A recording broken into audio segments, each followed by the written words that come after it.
You said before that that this is all connected as well to how we make decisions about developing land or developing or redeveloping land. Right.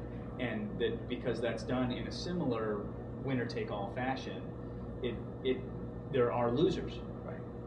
And there are, for example, my sense is that most people would believe that the reuse of the previously developed land in the community, and you don't have to be talking about just the core the urban settings.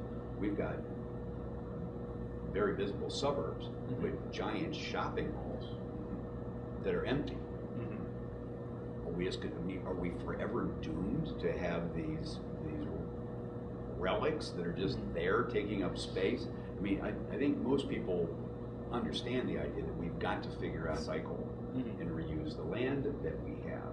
Well, if that becomes public policy, you then start limiting the outward growth, sprawl, as some people would call it. So if we as a community, a broad community, decide that development should be focused on the urban core or places that have already been developed, just reuse existing infrastructure, then the Auroras and the Medinas of our community don't grow anymore. Or as fast.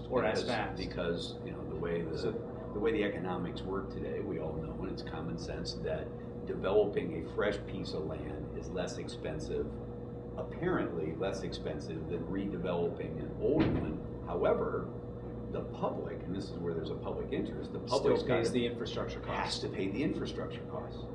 And so that then gets spread over everybody, and so we now end up having more infrastructure than we can afford to have.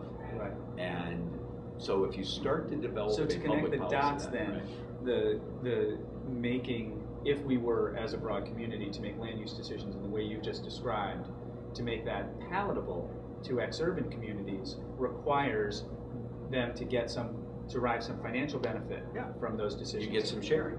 I mean, so if you had some sharing on where people were locating, we could make more intelligent development and land use decisions, and it wouldn't be as much of a 100% win or loss, and that I think we can, I think a lot of people can get their minds around that that's a good thing, but we've got to be able to demonstrate what the savings are